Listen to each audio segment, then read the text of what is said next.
¿Y si te dijera que el peso que llevas desde niña no es casualidad?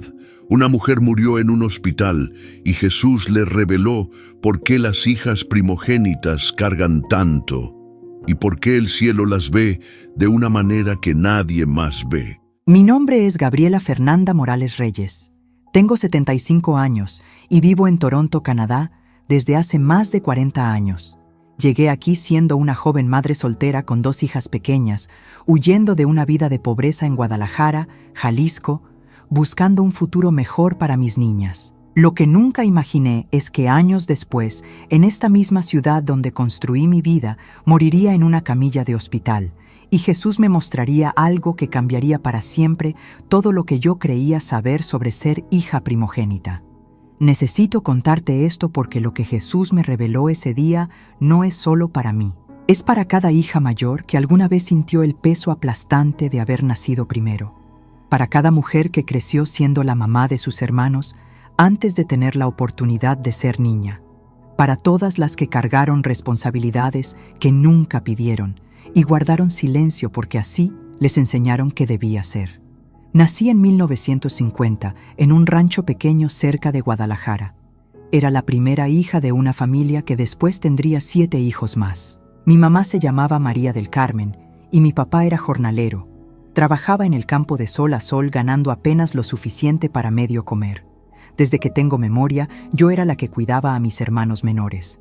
A los 6 años ya estaba cambiando pañales de tela, lavándolos en el río, cargando cubetas de agua en la cabeza porque no teníamos agua corriente en la casa. A los 8 años cocinaba frijoles y tortillas para toda la familia mientras mi mamá iba al mercado a vender flores. A los 10 ya sabía partir leña, encender el fogón, barrer el piso de tierra, cuidar las gallinas y asegurarme de que mis hermanitos no se acercaran al pozo. Nunca jugué con muñecas porque mis muñecas eran mis hermanos de carne y hueso. Nunca tuve infancia porque mi infancia fue ser madre antes de tiempo. Recuerdo perfectamente cuando tenía 11 años y mi mamá tuvo a mi hermano Jesús Manuel. Ella estuvo muy enferma después del parto, con fiebres altísimas, y yo me quedé a cargo de todo. Éramos 5 niños en la casa en ese momento y yo era la que les daba de comer. Los bañaba, los dormía, los consolaba cuando lloraban. Mi papá llegaba tan cansado del campo que apenas comía y se quedaba dormido. Nadie me preguntó si podía con todo eso. Simplemente se asumió que yo podía porque era la mayor, porque así funcionan las cosas, porque las hijas primogénitas nacemos con un mandato invisible tatuado en el alma que dice que nosotras somos las responsables de que todo funcione aunque nos estemos muriendo por dentro. Crecí con esa carga. Cuando cumplí 15 años, no hubo fiesta de quinceañera como otras muchachas del pueblo. Ese dinero se necesitaba para comprar medicinas para mi hermana Rosa Elena, que se enfermó de los pulmones. Yo no dije nada. Solo bajé la cabeza y seguí trabajando. A los 17 años conocí a un hombre en el mercado. Me enamoré rápido, demasiado rápido, porque él fue el primero que me trató como si yo fuera especial, como si yo importara más allá de lo que podía hacer por otros. Me embarazó a los 18 y desapareció antes de que nuestra hija naciera. Mi familia me rechazó. Mi papá me corrió de la casa diciéndome que yo había traído vergüenza al apellido Morales. Mi mamá lloró pero no dijo nada para defenderme.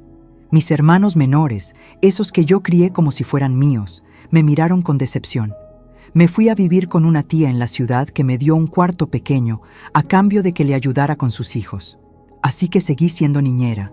Seguí siendo la que carga con todo, pero ahora con mi propia bebé en brazos. Mi hija se llamó Andrea Gabriela. 2 años después tuve otra niña, Valeria Sofía, de otro hombre que también me prometió quedarse y también se fue. Yo tenía 20 años y ya sentía que tenía 100. Ya estaba rota por dentro, cansada de cargar sola, pero no podía darme el lujo de quebrarme porque tenía 2 bocas que alimentar y nadie más iba a hacerlo por mí. Trabajé limpiando casas, lavando ropa ajena, vendiendo tamales en la calle. Ahorré cada peso que pude durante 3 años hasta que junté lo suficiente para pagar el viaje a Canadá. Alguien me dijo que allá había oportunidades, que allá podía trabajar legalmente y darles a mis hijas lo que yo nunca tuve. Llegué a Toronto en 1973 sin hablar una palabra de inglés, con 2 niñas asustadas agarradas de mis manos y $300 en el bolsillo. Conseguí trabajo limpiando oficinas por las noches. Durante el día cuidaba a las niñas y tomaba clases de inglés gratis en la biblioteca. Dormía 4 horas diarias. Me alimentaba de pan y café para que mis hijas pudieran comer bien. Los primeros años en Canadá fueron los más duros de mi vida. Extrañaba México con un dolor físico en el pecho. Extrañaba el español, la comida, el sol. Hasta extrañaba a mi familia aunque me hubieran rechazado. Pero no podía regresar. No había nada a lo que regresar. Tenía que salir adelante o morir en el intento. Y así lo hice. Poco a poco mejoró la situación. Aprendí inglés lo suficiente como para conseguir un trabajo mejor en una fábrica. Después me hice ciudadana canadiense. Mis hijas crecieron, fueron a la escuela, se graduaron de la universidad. Andrea se hizo contadora y Valeria enfermera.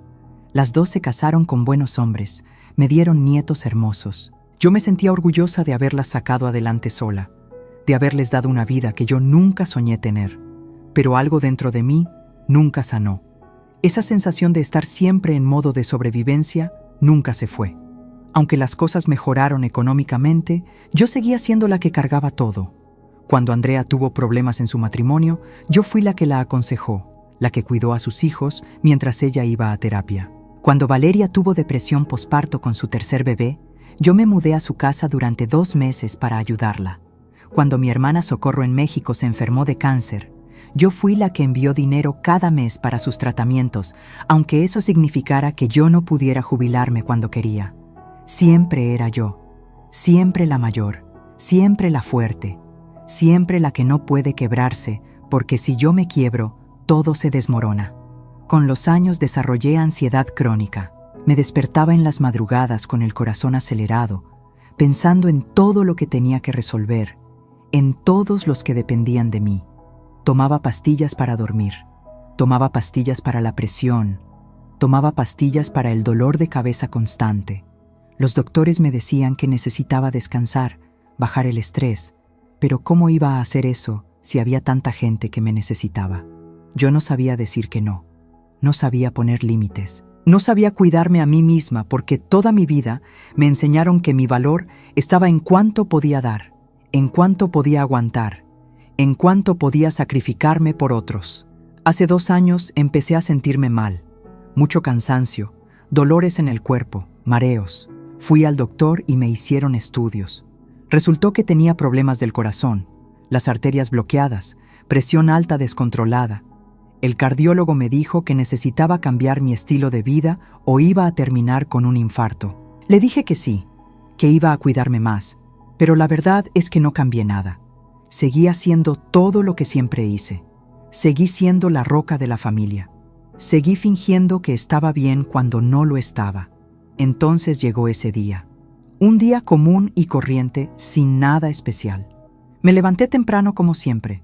Preparé mi café, revisé mi celular para ver si alguien de la familia necesitaba algo. Me sentía más cansada que de costumbre, pero no le di importancia.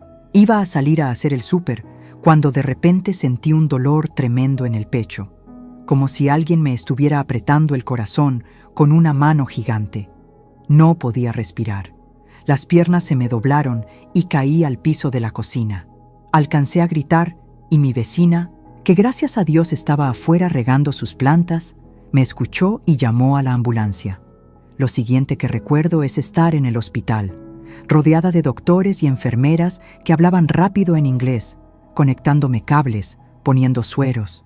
El dolor era insoportable. Recuerdo pensar que me iba a morir, que este era mi final, y lo único que sentía era una tristeza profunda porque nunca había vivido para mí, siempre había vivido para otros. Nunca me había tomado esas vacaciones que soñaba. Nunca había viajado solo por placer. Nunca me había comprado ese vestido caro que me gustó en la tienda. Nunca me había dado permiso de ser feliz sin sentir culpa.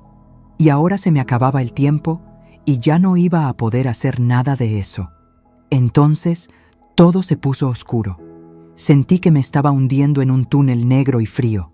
Tenía miedo, mucho miedo. Pero de repente la oscuridad se transformó en luz. No una luz normal como la del sol o una lámpara. Era una luz viva, cálida, que me envolvía completamente y me hacía sentir una paz que nunca había experimentado en toda mi vida.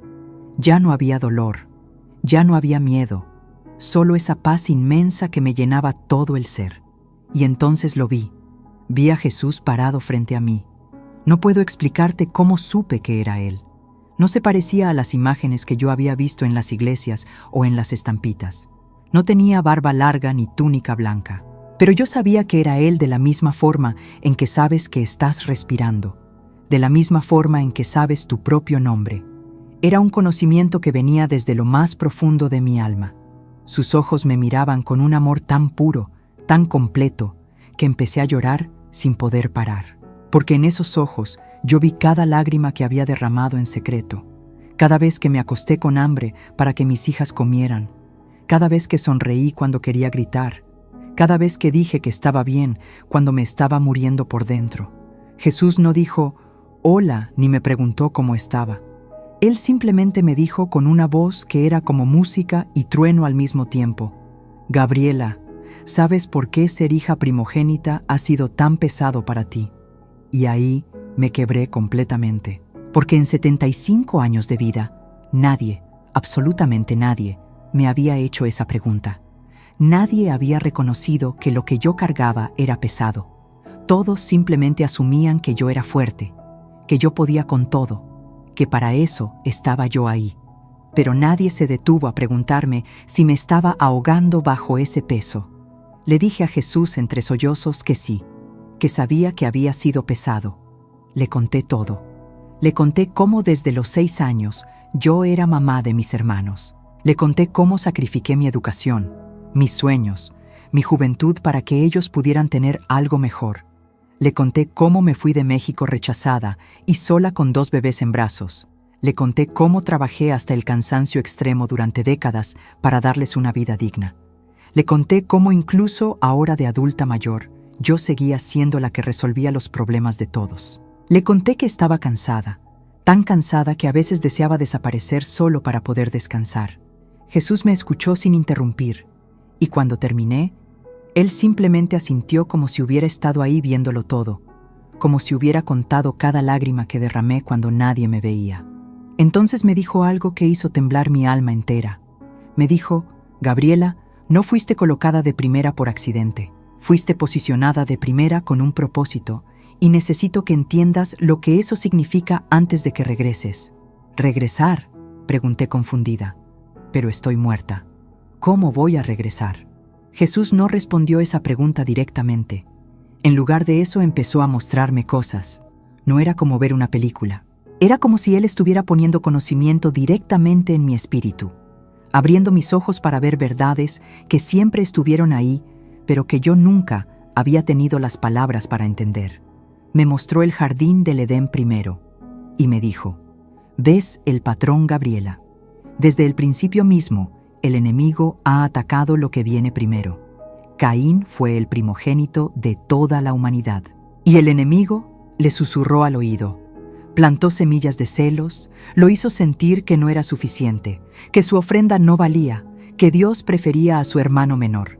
Y Caín terminó matando a Abel porque no pudo manejar el peso de ser el primero. Yo lo vi, no como una visión lejana, sino como si estuviera ahí presente. Vi cómo el enemigo trabajaba en la mente de Caín, torciéndole los pensamientos, haciéndole creer mentiras sobre su propio valor. Y entendí algo que nunca había entendido antes. Ser la primera significa que eres la primera en ser probada, la primera en enfrentar guerra espiritual, la primera en escuchar las mentiras del enemigo sobre tu valor. Jesús me miró con una intensidad que me atravesaba y me dijo: cada hija primogénita a lo largo de toda la historia ha sentido lo que tú sentiste. La presión, la responsabilidad, la carga de mantener a todos juntos mientras tú te desmoronas por dentro. Eso no es casualidad, Gabriela. Eso es espiritual. Luego me mostró a Lea, la primera esposa de Jacob, la que nadie quería, la que fue engañada y metida en un matrimonio con un hombre que amaba a su hermana menor, Raquel. Jesús me dijo: mira lo que el mundo vio. Vieron rechazo, vieron segunda opción, vieron a alguien no deseada. Pero mira lo que yo vi. Y de repente pude verlo a través de sus ojos.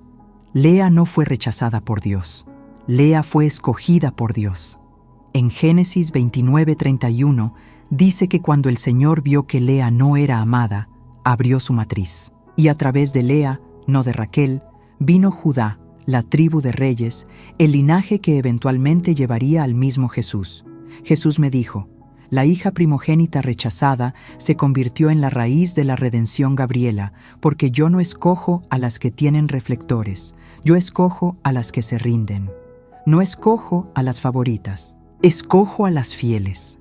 Yo estaba llorando tan fuerte en ese momento porque toda mi vida me había sentido como Lea, como la que eligieron porque no había más opción, como la confiable, la responsable, pero nunca la preferida. Nunca la que alguien escogería primero si pudiera elegir. Y Jesús solo sostuvo mi mano y me dijo: nunca fuiste no amada por mí, fuiste apartada por mí. Después me mostró a Miriam, la hermana de Moisés, y me dijo: todo el mundo recuerda a Moisés abriendo el mar rojo. Todo el mundo recuerda a Aarón el sacerdote. Pero ¿quién estaba vigilando al bebé Moisés en esa canasta flotando por el Nilo? ¿Quién fue lo suficientemente valiente para acercarse a la hija del faraón? ¿Quién dirigió la alabanza con un pandero después de que las aguas se cerraran sobre el ejército de Egipto? Fue Miriam, la hija primogénita, la que vio la liberación venir antes que nadie más. Jesús me dijo: las hijas primogénitas son vigilantes, Gabriela. Ustedes ven las tormentas venir antes de que el cielo cambie. Sienten la tensión antes de que otros siquiera la noten. Perciben cuando algo está mal en su familia, en su iglesia, en sus amistades. Eso no es ansiedad. Eso es sensibilidad profética. Eso es discernimiento que yo puse en ti porque estás destinada a estar en guardia. Pensé en todas las veces que me habían llamado paranoica, exageradamente cautelosa, demasiado sensible, demasiado preocupada. Y Jesús me estaba diciendo que lo que otros llamaban pensar demasiado, Él lo llamaba intercesión. Me mostró más. Me mostró cómo en Números 12 está registrado que cuando Miriam y Aarón desafiaron a Moisés, solo Miriam fue golpeada con lepra. Y Jesús me explicó: ella no fue castigada más duramente porque fuera peor. Fue puesta en un estándar más alto porque era líder. Porque las hijas primogénitas cargan autoridad, reconozcan eso o no. Y entonces Jesús dijo algo que absolutamente me destrozó. Me dijo: Gabriela, ¿sabes por qué tu vida ha sido una batalla constante? ¿Sabes por qué el enemigo ha venido contra tu mente, tu valor, tu identidad, tu paz? Negué con la cabeza porque no sabía. Él me dijo: porque el enemigo ataca lo primero, porque yo uso lo primero. Y de repente me estaba mostrando Éxodo 1. El faraón no tuvo miedo de Israel hasta que los vio multiplicándose. Entonces emitió una orden de matar a todos los primogénitos varones hebreos. Jesús me dijo que esto no era solo control de población. Esto era un golpe espiritual contra el destino porque los primogénitos cargan legado, cargan dirección. Son la semilla de movimientos futuros. Luego me mostró el decreto de Herodes en Mateo capítulo 2. Cuando él escuchó que el Mesías había nacido, envió órdenes de matar a todos los niños varones menores de 2 años. Jesús dijo: ¿ves el patrón? El infierno está aterrado de lo que nace primero, porque a menudo es lo que yo uso para liberar al resto. Sentí que no podía respirar, aunque supongo que no estaba respirando de todos modos, porque técnicamente estaba muerta. Jesús me miró tan intensamente y me dijo: no solo naciste primero en tu familia, Gabriela, naciste primero en el espíritu para cambiar algo, para romper ciclos, para cargar un manto, para quebrar ataduras generacionales. Por eso el enemigo atacó tu mente cuando eras joven. Por eso atacó tu valor.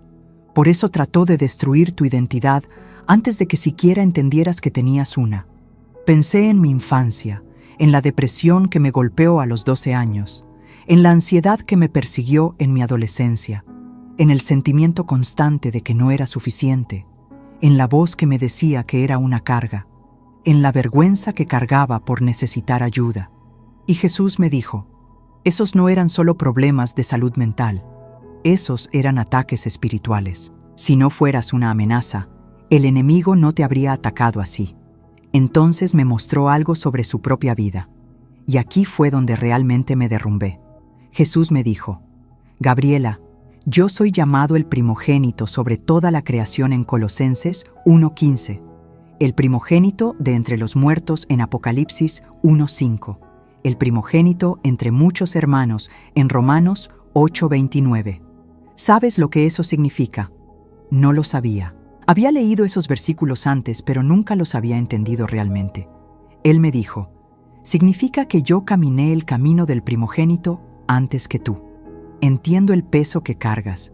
Yo fui el primero en ser malentendido, el primero en ser falsamente acusado, el primero en cargar pecado que no era mío, el primero en abrir el cielo para todos los demás. Hizo una pausa y dejó que eso me penetrara. Luego dijo: cargué la cruz no porque fuera mi carga, sino porque era la tuya. Y eso es lo que tú has hecho también, ¿verdad? Has cargado cosas que tus hermanos nunca supieron. Has llevado el peso emocional y espiritual de tu familia. Has sangrado en silencio y seguiste adelante de todos modos. No pude ni hablar, solo asentí. Jesús dijo: pero aquí está la redención, Gabriela. Yo redimo lo que yo mismo viví.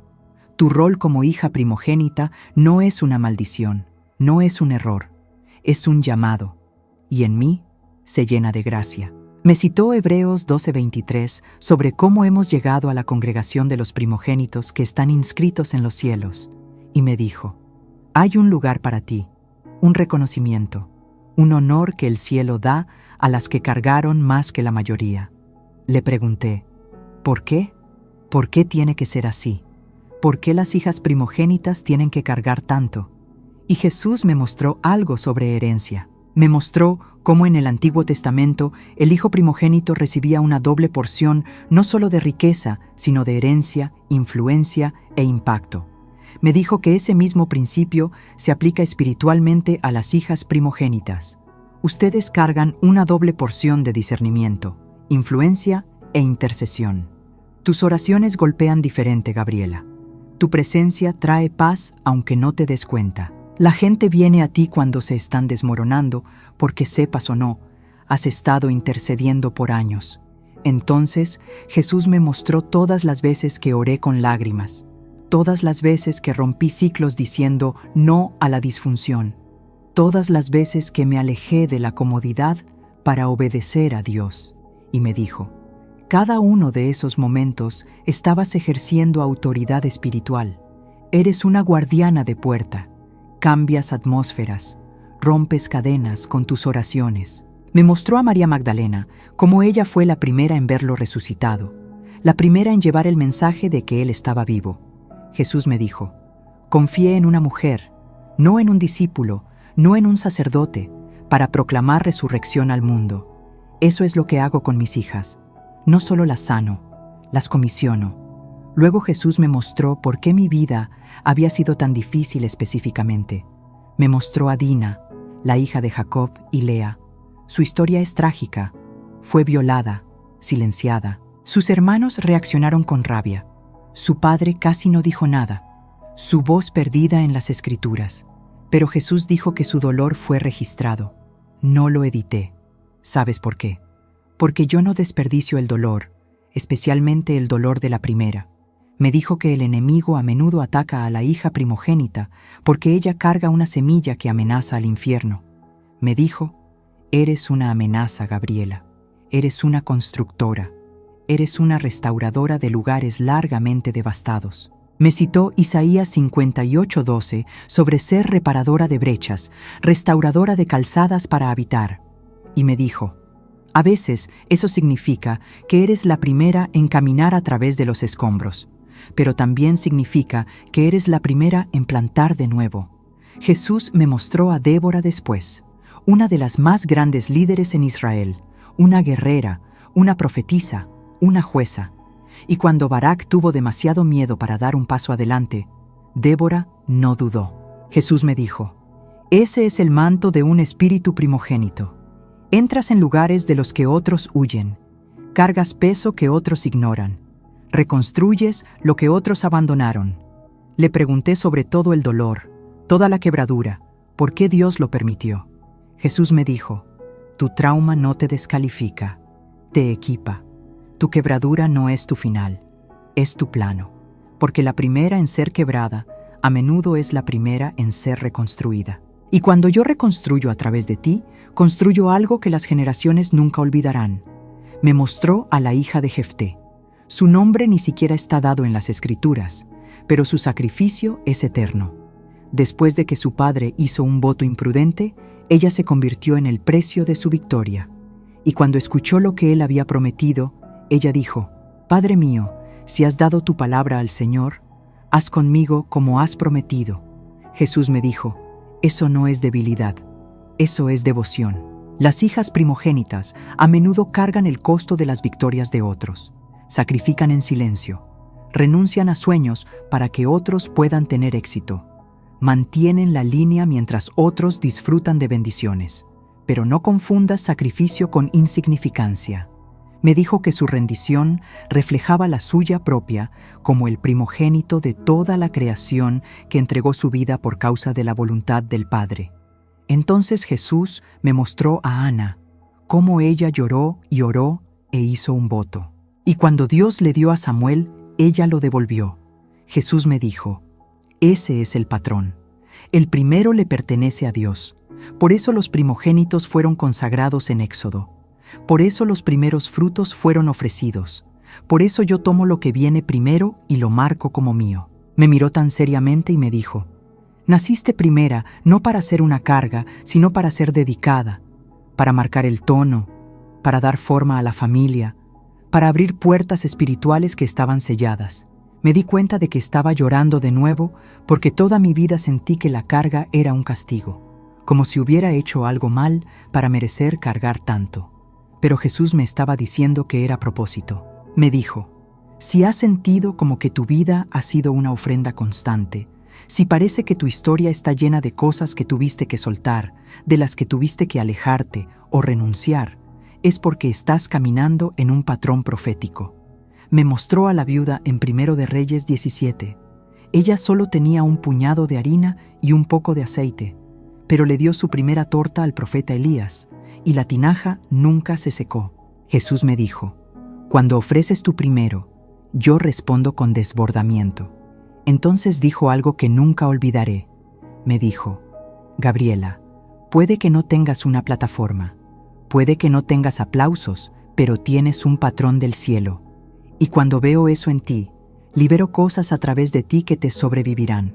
Me dijo que las hijas primogénitas no son solo mujeres con historia, son mujeres con propósito profético. Le pregunté qué quería que hiciera con todo esto. ¿Cuál era el punto de mostrarme todo esto si estaba muerta?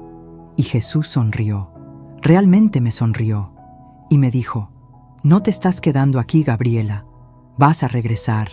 Porque hay millones de hijas primogénitas que necesitan escuchar lo que acabo de decirte. Necesitan saber que no están locas. No son débiles. No están malditas. Están llamadas. Me dijo que es tiempo de que dejen de solo sobrevivir y empiecen a entrar en quienes realmente son. Nunca fueron solo las mayores. Fueron escogidas para ser las primeras en moverse, las primeras en interceder, las primeras en romper el silencio, las primeras en traer sanidad a su línea de sangre. Jesús me miró con tal intensidad y me dijo, el dolor que han cargado, la presión que han soportado, el silencio con el que han aprendido a vivir, no es el final de su historia, es evidencia de su unción. Me dijo que las hijas primogénitas no son solo parte de la familia, son pilares en ella. No solo cargan el nombre, cargan el manto. Jesús me dijo que nunca fueron destinadas a permanecer invisibles, fueron destinadas a tener impacto. Las estoy llamando a salir del escondite, de la actuación, del modo de supervivencia, de la culpa que dice que debieron haber hecho más. Me dijo que era tiempo de apropiarse del llamado, tiempo de decir sí al liderazgo incluso cuando nadie está aplaudiendo, tiempo de hablar verdad incluso cuando otros permanecen en silencio, tiempo de poner límites incluso cuando eso hace que la gente se sienta incómoda, tiempo de dejar de encogerse porque otras personas no saben cómo manejar su fuerza. Jesús me dijo que fueron las primeras por una razón. no porque fueran las más preparadas, no porque fueran las más perfectas, sino porque yo sabía que si colocaba el manto en ellas, no lo soltarían. Sabía que orarían incluso cuando nadie más creyera.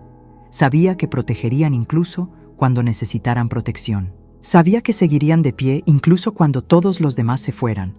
Entonces me dijo que las estaba llamando más alto. El mundo necesita hijas primogénitas que no solo sanen en privado, sino que lideren públicamente, que no solo carguen cargas, sino que liberen bendiciones, que no solo lloren en silencio, sino que profeticen con valentía. No son débiles, me dijo Jesús. No son reemplazables. No son solo la hermana mayor. Son las mujeres que yo elegí para ir primero. E ir primero nunca es fácil, pero siempre vale la pena. Me dijo que ellas marcan el estándar. Suben la temperatura, cambian la atmósfera. Jesús me miró una vez más y me dijo: diles que se levanten, no solo en fuerza, sino en espíritu. Que las generaciones detrás de ellas vean cómo se ve caminar en unción con autoridad. Que vean lo que significa ser llamada primera y aún así fiel. Me dijo que no solo están cargando el peso de su familia, están cargando la asignación del cielo. Y cuando el cielo ve a una hija primogénita levantarse, el infierno tiembla. Entonces Jesús dijo lo último antes de que yo regresara. Me dijo: no olvido a las que fueron primeras. No paso por alto las lágrimas que lloraron cuando nadie las vio. No ignoro la fuerza que tuvieron que encontrar cuando nadie ofreció ayuda. No minimizo las oraciones que susurraron cuando ni siquiera tenían palabras. Me dijo que fueron las primeras en perdonar, las primeras en creer, las primeras en cargar fe cuando la familia la perdió. Puede que no hayan tenido un modelo a seguir, pero se convirtieron en uno. Y yo honro eso. Jesús me dijo: el cielo registra su legado, no solo por lo que soportaron, sino por lo que dieron a luz a través de ello. Nacieron primeras por una razón, me dijo, no solo para cargar cargas, sino para cargar avance. Y entonces todo se volvió blanco, más brillante que todo lo que había visto, incluso en ese lugar de luz. Y escuché a mi hija Andrea gritando mi nombre. Escuché máquinas sonando frenéticamente. Escuché al doctor gritando: ya regresó, tiene pulso. Abrí mis ojos en esa camilla de hospital, jadeando por aire. Me dijeron después que mi corazón se había detenido. Habían estado a punto de declararme muerta. Pero Jesús me envió de regreso. Porque este mensaje no es solo para mí, es para ti. Es para cada hija primogénita leyendo esto ahora mismo que se ha sentido invisible, abrumada, sobrecargada y pasada por alto. No estás olvidada, no eres promedio, estás llamada, estás elegida, estás equipada. Y todo lo que has cargado, todo lo que has soportado, está a punto de tener sentido. Porque no fuiste colocada de primera por accidente. Fuiste posicionada de primera con propósito. Gabriela, gracias de corazón por compartir un testimonio tan íntimo, tan valiente y tan lleno de verdad. Tu historia no es solo una experiencia cercana a la muerte. Es una voz que el cielo levantó para hablarle directamente a las hijas primogénitas que han cargado más de lo que les correspondía. La Biblia nos recuerda en Isaías capítulo 58, versículo 12. Los tuyos edificarán las ruinas antiguas, levantarás los cimientos de generación en generación y serás llamada reparadora de brechas, restauradora de sendas para habitar. A ti que escuchaste este testimonio hasta el final, especialmente si eres hija primogénita y has vivido sintiéndote invisible, cansada o sobrecargada, escucha esto con claridad. El cielo vio cada sacrificio, cada lágrima derramada en silencio, cada vez que fuiste fuerte cuando en realidad necesitabas descanso. No fuiste colocada primera por accidente, fuiste posicionada primera con propósito. Que la paz de Dios sane lo que el peso de los años lastimó. Que hoy puedas soltar la culpa, recibir descanso y caminar con la certeza de que tu historia tiene sentido, valor y destino. Gracias por acompañarnos hasta el final. Que Dios bendiga tu vida, fortalezca tu espíritu y te recuerde cada día quién eres en Él. Nos vemos en el próximo video.